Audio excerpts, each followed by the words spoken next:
Gambia, Angola, China Holding, Gash, producers of the finest tomato paste in the Gambia. Jaja tomato paste, available in 5 kilos, 1 kilo and in sachets. For wholesale and retail, visit our factory at Banjulonding. We are also producers of Jaja mineral water, cool, clear and fresh. Gash, Gambia, Angola, China Holding, with headquarters at Fatu Golden Plaza, Mile 7, Bertel Harding Highway. Gash Group also provides the best security company, Gash Security, for your offices, warehouses, homes and personal property. Gash Group for all your construction projects, offering you quality water reticulation for your gardens, pump irrigation, tidal irrigation projects and all types of buildings. You can contact Gash on 396-7894, 700-8993, 373-0259. Visit us at Gash Global Group on Battle Harden Highway, Fatu Golden Plaza. Our website www.gashglobal.com. Gambia, Angola, China Holding, Gash. Sophie Milk ñu ngi fété juróom benn ati cafka bu dul dañ ñoo leen indil Jalika full cream milk powder neex saf sàpp te bari cafka pour di leen jërëjëfati si ni ngeen defee Sophie Milk seen favorite milk brand léegi mun ngeen a jëfandikoo empty Jalika milk sachets wala carton pour gagner ay xéewal yu riche. Pour gagner motorbike dajaleel fukk ak juróomi empty carton yi Jalika milk pour gagner yeneen xéewal yu mel ni PlayStation 4, TV, fridge freezer, gas cooker, bicycle wala mobile phone. dajaleel fukk ak juróomi empty Jalika milk sachets def leen si biir enveloppe binda si sa tur ak sa téléphone number. mun ngeen ko yóbbu si bépp Jalika milk agent bu leen gën a jege. pour xam bi si raful yi dem leen Jalika milk Facebook page. Jalika milk mooy meew bu ees bu leen so fi indil gën a neex saf sàpp te riche.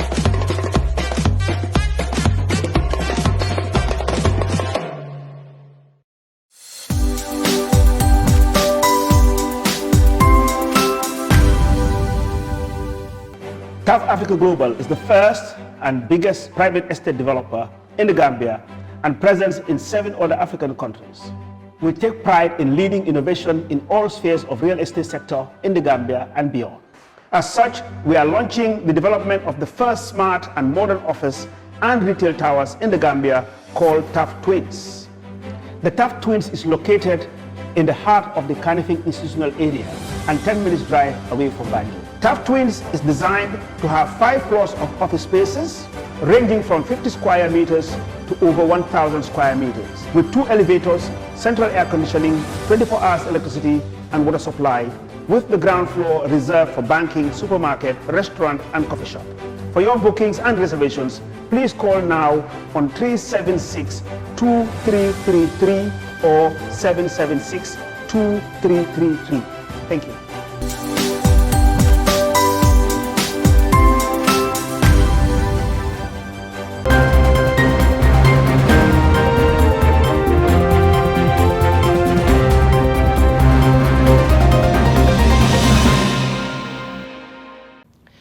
It's a warm reception to our studios here in Sarakunda. This is Star TV News with me, Maymunaju Fadera. First, the headlines tonight. IEC registers more than 856,000 voters. Permanent secretaries cannot represent or speak on behalf of ministers in Parliament, says Honorable Celia S. Jata. Food Safety launches National Food Fortification Regulation 2020. GTTI, National Alumni Association, officially launched. On the international scene, Hong Kong 9 arrested over alleged involvement in bomb plot. What's behind the dispute between Saudi Arabia and the UAE? Nigeria kidnapping. Parents of abducted students of Canada plead for help.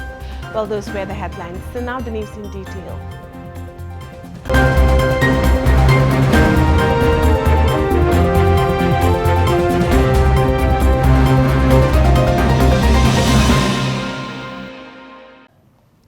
At least 488,416 females have registered, while 368,303 have registered as males.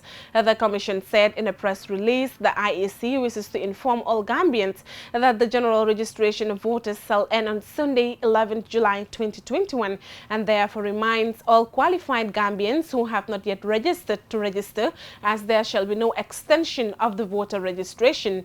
In this vein, the IEC he urged everyone to desist from preventing, barring, or interfering with any individual or group of individuals from visiting voters' registration centers. It is the prerogative of the IEC to accept, deny, or send away anyone from entering or staying at a voter registration center. The general public is advised to maintain peace, calm, and restraint during the electioneering process and at all times. Honorable Cedia S. Jata, National Assembly member NAM for Woolly West, has said the permanent secretaries cannot represent or speak on behalf of the ministers when national matters are being discussed at the parliament. Well, Dada Cham reports. Honorable Jata said the statement at the National Assembly on Tuesday before the commencement of the adjournment debate. He said that Parliament will assume its responsibilities to do what is necessary to ensure that ministers come there when they are requested to address the issues raised by lawmakers. The essence of ministers being here is precisely to hear how their policies are being implemented and to react to what is being said here. Permanent secretaries cannot speak on behalf of ministers. We don't need people to come here to take note. We are here for us to interact positively on policy matters. So it must be established once and for all that we cannot do without ministers in this parliament particularly when we have motion on adjournment. That must be established. And it must be put into practice, otherwise we'll be running into problems. Parliament will assume its responsibility to do what is necessary to ensure that ministers come here when we require them to be here. Majako Samusa, a nominated member, noted that members advocate for the presence of all the ministers, but it will be practically impossible to have all ministers there at the same time for them to address the issues surrounding the country's development, he said. He urged that if the National Assembly members want to have all the ministers present, they should change the system of parliamentarian sitting. Nyamina East Omar Sise pointed out that normally the calendar of the session is circulating to all the ministers at departments, arguing that ministers must be aware of the assembly session. He therefore argued that their absence is inexcusable. He added that even whereas it is not possible for all the ministers to be present at the same time, at least majority of them are expected to be there to attend the session. Alaji S. Dabo, the Birkama North legislator, said when a government has plans, they are directed by the policy of the nation, and these policies are guided by the executive and the National Assembly. So what the member for Woolly West is trying to emphasize is Parliament should work hand in glove with the executive on policies and direct the nation towards national development, he stated. Dado Cham, Star TV News. The Food Safety and Quality Authority, in collaboration with FAO, has earlier today launched the Gambia Food Fortification Regulation 2020, funded by the European Union. The regulation is geared towards the national household food security that will serve as a regulatory means for compliance and enforcement of food fortification in the country. Mariama Dem files in this report. The regulation is part of the European Union-funded 4-year project improving food security and nutrition in the Gambia through food fortification, which is under the supervision of the Food and Agriculture Organization of the United Nations. The Food Fortification Regulation 2020 was developed to serve as a regulatory tool for compliance and enforcement for food commodities, such as edible fats and oils, wet flour, and food-grade salt, with the scope of regulating what is imported and locally produced for domestic markets that meets the international standards of FAO and WHO. In his welcoming remarks, the chairman of Board of Directors of Food Safety, Amadou Sow, thanked their partners, the government and the private sector, acknowledging that it would not have come into reality without their support. Sow said the regulation is developed for all the food business operators, thus encourage them to comply with the fortification regulation for the safety of all consumers in the country. This legislation is purely for their implementation and compliance. FSQA, that is the Food Safety Quality Authority, has developed a cordial and symbiotic relationship with you, that is the private sector, and other stakeholders, and we hope and pray to consolidate these gains to to grow together, or we grow together with it, to higher heights. You are kindly encouraged to adopt these regulations and contribute to the health and well-being of all Gambians and non-Gambians in this country.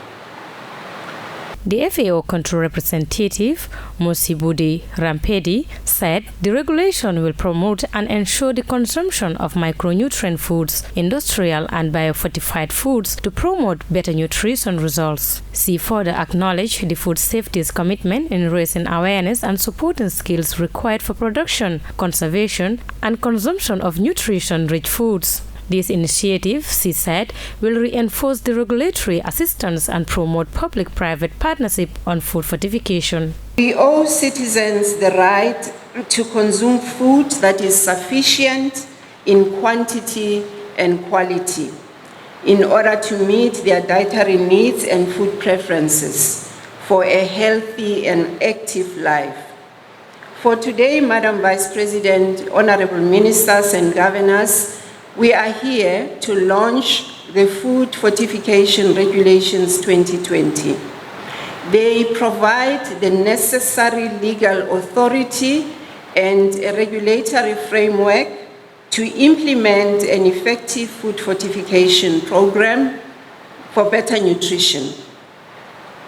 The Vice President, Dr. Aissatou Toure, represented President Adama Barrow and said micronutrient deficiencies form a significant global health challenge, with malnutrition affecting key development outcomes, including mental development of children and general losses in productivity and potentials, amongst others. Thus, the importance of the food fortification regulation. Vice President appreciated the efforts of food safety and their partners for implementing such initiative and urged the food business operators to oblige with the regulation.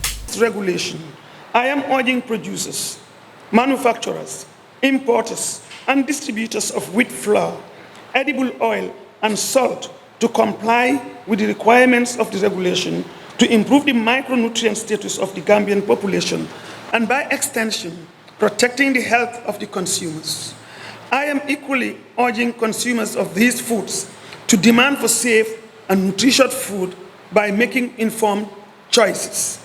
Before concluding, I would solicit that the government of the Gambia and our partners consolidate a strong and united food safety and security systems position for the upcoming food summit in Rome. I thank you. Food fortification is the process in which nutrients are added to food to maintain or improve the quality of the diet of consumers.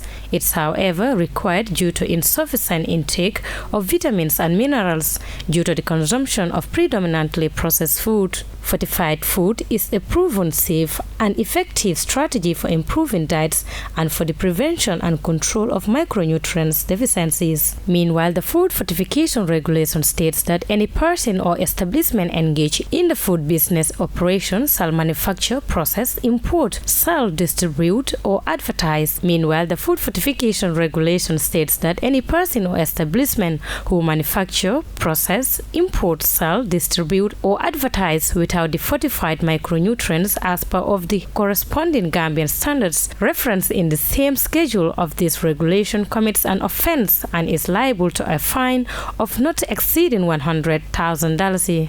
Mariama Dem, reporting for Star TV News. Graduates of the Gambia Technical Training Institute today launched its National Alumni Association under the theme Significance of Technical, Vocational Education and Training in the Gambia. The association partnered with the Ministry of Higher Education, Research, Science and Technology together with the International Trade Center and TIFIT. The association was founded in October 2017 and registered in 2018. Jacqueline Kuli was in attendance and she now tells us more. The GTTI National Alumni President, Israel Asewaji, said that the association was created with the sole aim of promoting goals, projects, and general welfare of the institution, as well as established contacts among GTTI alumni for mutual assistance in personal and professional developments. This is expected to foster synergy amongst the current and next students, which eventually guarantees mutual growth in all walks of life. Actually, what triggered the establishment of GTTI National Alumni is we wanted to form an association that actually composed of ex-students of GTTI that will come together to actually develop our alma mater, that is GTTI, and to develop leaders, because GTTI is actually an institution, a citadel of learning for TVET education in the country. So we wanted to come together to develop GTTI as a whole, because I myself am a product of GTTI. So we want to develop the country, we want to develop TVET education in the country, and then develop the Gambia as a whole. So that's the initiative of the Alumni Association of GTTI. Yeah. He added that another important aspect of the association is to monitor and enhance career paths of their members once they graduate from the institution. First of all, we're looking at the development careers of excellence of GTTI. The moment you graduate from GTTI as an institution, what we intend to do is that we want to monitor you, enhance your career path, and then we're looking at students that are graduating, that is after graduation and on before graduation. So we'll come up with activities. For example, we'll come up with symposiums, we'll come up with events that will better enhance their development. So let's say in terms of career paths, networking, the Alumni Association is networking based, so we want to network people so that we can actually have growth in the country so far. Yeah. Representing the Director General of the GTTI was Mr. Sen, who applauded the alumni for coming up with such an initiative as first of its kind in the institution since its inception in 1980. He added that the GTTI has immense potentials to participate in changing the development status of the country if given its due. The GTTI has a marked potential in transforming this country if it is given the due support. And the ministry has also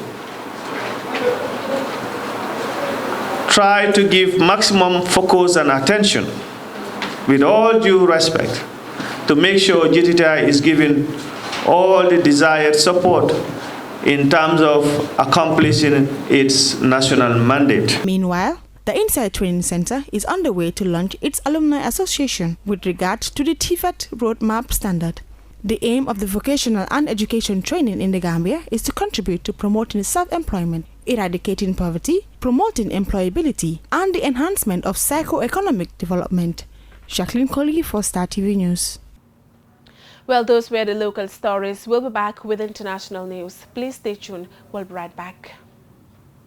Gambia, Angola, China Holding, Gosh, producers of the finest tomato paste in the Gambia. Jaja tomato paste, available in 5 kilos, 1 kilo and in sachets. For wholesale and retail, visit our factory at Banjulanding. We are also producers of Jaja mineral water, cool, clear and fresh. Gosh, Gambia, Angola, China Holding, with headquarters at Fatu Golden Plaza, Mile 7, Bertel Harding Highway. Gosh Group also provides the best security company, Gosh Security, for your offices, warehouses, homes and personal property. Gosh Group for all your construction projects, offering you quality water reticulation for your gardens, pump irrigation, tidal irrigation projects and all types of buildings. You can contact Gosh on 396-7894, 700-8993, 373-0259. Visit us at Gosh Global Group on Battle Harden Highway, Fatu Golden Plaza. Our website www.goshglobal.com. Gambia, Angola, China Holding, Gosh. Sophie Milk ñu ngi fété juróom benn ati cafka bu dut dañ ñoo leen indil Jalika full cream milk powder neex saf sàpp te bari cafka pour di leen jërëjëfati si ni ngeen defee Sophie Milk seen favorite milk brand léegi mun ngeen a jëfandikoo empty Jalika milk sachets wala carton pour gagner ay xéewal yu riche. Pour gagner motorbike dajaleel fukk ak juróomi empty carton yi Jalika milk pour gagner yeneen xéewal yu mel ni PlayStation 4, TV, fridge freezer, gas cooker, bicycle wala mobile phone. dajaleel fukk ak juróomi empty Jalika milk sachets def leen si biir enveloppe binda si sa tur ak sa téléphone number. Mun ngeen ko yóbbu si bépp Jalika milk agent bu leen gën a jege. Pour xam bi si raful yi dem leen Jalika milk Facebook page. Jalika milk mooy meew bu ees bu leen so fi indil gën a neex saf sàpp te riche.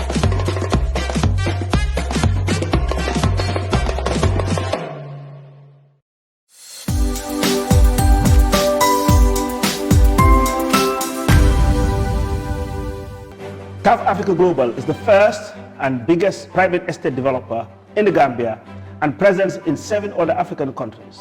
We take pride in leading innovation in all spheres of real estate sector in the Gambia and beyond. As such, we are launching the development of the first smart and modern office and retail towers in the Gambia called TAF Twins. The TAF Twins is located in the heart of the Kanifing institutional area and 10 minutes drive away from Banjul. TAF Twins is designed to have 5 floors of office spaces ranging from 50 square meters to over 1,000 square meters with 2 elevators, central air conditioning, 24 hours electricity and water supply, with the ground floor reserved for banking, supermarket, restaurant and coffee shop. For your bookings and reservations, please call now on 376-2333 or 776-2333. Thank you.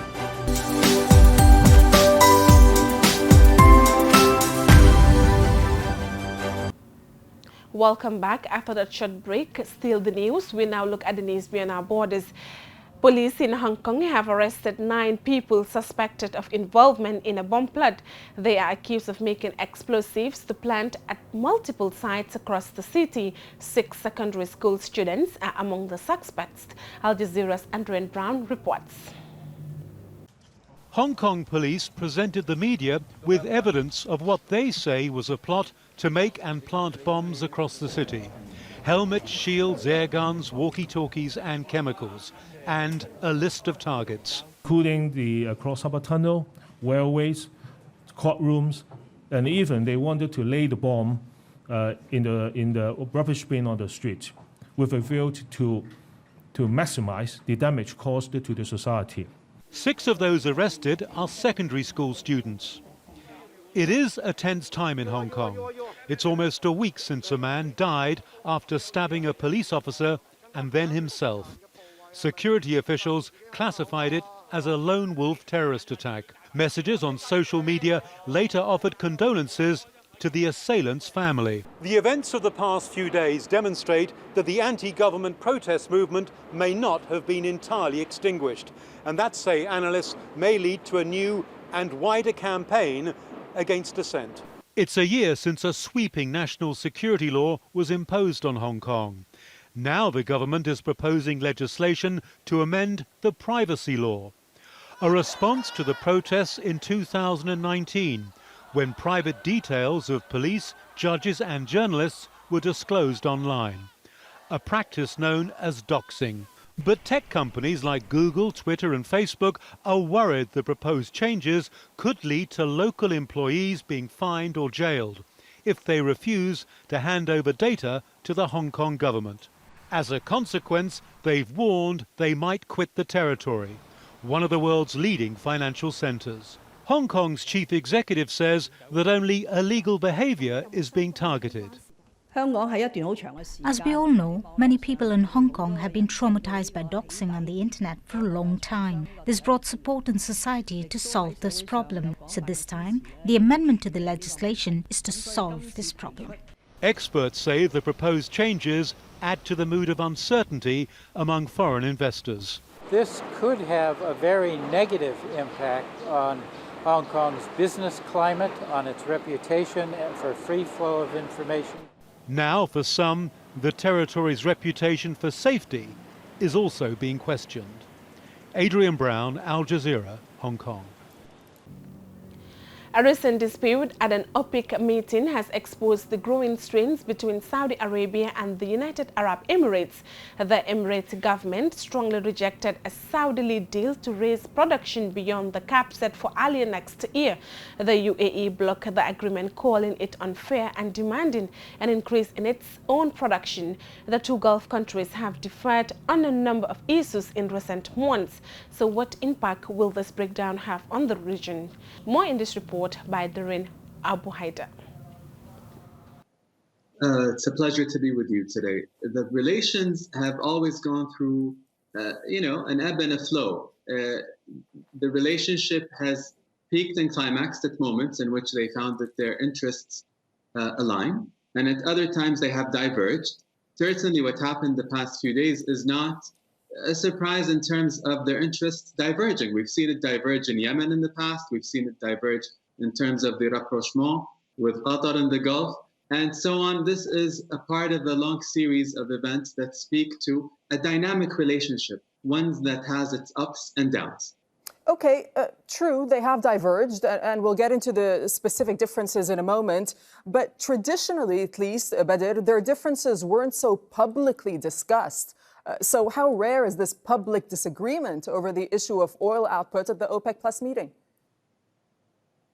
This public display, I would say, speaks to the UAE's self-perception of itself as a rising power in the region. And it not only went ahead with its position, it didn't feel the need to even lobby other OPEC producers to present or engage in its position. And that, although I state that, let me tell you, there is common interest from both parties to ensure that they maintain a united front, at least publicly and in terms of political issues. The divergences, whether we see them now on the economics, will tend to increase in the future as the competition in the post-oil era in the Gulf enters a new phase with them scrambling for more output production at the time being. Well, firstly, good day to you and good day to your guests and all your viewers. I think in the spirit of divergence, I won't, my analysis and my thoughts won't diverge very much from what the esteemed guests have already said. Indeed, you know, I would like to mimic or reinforce this notion of leadership and projection and zero-sum fashion and sovereignty. But and that kind of leads very well to answering your question, because I don't see Saudi Arabia or the Saudi oil minister to try to negotiate or concede anything, because now it seems to be a standoff. It doesn't have to be this way. And as Andres said, you know, it is a zero-sum fashion. It seems to be a perception, the zero-sum fashion, or common. It's a common perception in the Gulf. It doesn't have to be this way, but that's how some states view things. So it'll be very interesting to see who will try to concede first. So I don't see Saudi Arabia standing down, because this is more of a projection of power. And also, as Dr. Al-Saif said earlier, you know, it is also part of this UAE projection of leadership of this new region. Families in Nigeria's Kano State are desperately waiting for news of nearly 150 students kidnapped by armed men from a boarding school on Monday, the latest in a series of mass school abductions to hit the country. Humanitarian agencies have warned rise in school kidnappings in northwestern Nigeria is disrupting the education of thousands of children. About 1,000 students and staffs have been abducted since December. Al Jazeera's Fidelis Mba reports from Abuja, Nigeria. Distraught parents gather at the school compound, consoling one another as they wait to hear news of their missing children. Ripped sandals and empty beds are all that remain after attackers raided the Bethel Baptist boarding school in northwest Nigeria while students slept. Just this morning, at about 6, I received a phone call that they have entered the school, kidnappers, and all our children are back, including my daughter inside. Police say the assailants overpowered security guards and took the victims into a nearby forest. More than 24 students have been rescued. A day earlier, in a separate attack on a health center north of Kaduna City, about 12 people were abducted, including children as young as 3. This is the 10th mass school kidnapping in Nigeria's northern region since December. 4 of those abductions happened in Kaduna State. It has prompted the state government there to order the closure of schools in rural areas that are vulnerable to attacks. Many in northern Nigeria live in poverty and don't have jobs. The region has seen a rise in kidnapping for ransom in recent years, which is having a devastating impact on education. In 2014, the world watched in outrage as Boko Haram fighters kidnapped 276 school children from Chibok Secondary School. President Muhammadu Buhari has faced mounting criticism about his government's struggle to tackle the crisis, with families calling on the international community for help. we stand in one voice, we condemn what that has happened, and we'll protest, we'll continue to protest until our children are brought back. But for this community, fear has spread that no school anywhere seems safe. Fidelis Mba, Al Jazeera, Abuja. Well, before we end the news, a quick recap of our main headlines. The IEC registers more than 856,000 voters. Permanent secretaries cannot represent or speak on behalf of ministers in Parliament, says Honorable Celia S. Jata. Food Safety launches National Food Fortification Regulation 2020. GTTI, National Alumni Association, officially launched. On the international scene, Hong Kong 9 arrested over alleged involvement in bomb plot. What's behind the dispute between Saudi Arabia and the UAE? Nigeria kidnappings. Parents of abducted students of Canada plead for help. That's all for this edition of the news. Do enjoy the rest of our wonderful programs. Do join us tomorrow for more news. Thanks for watching. Do have a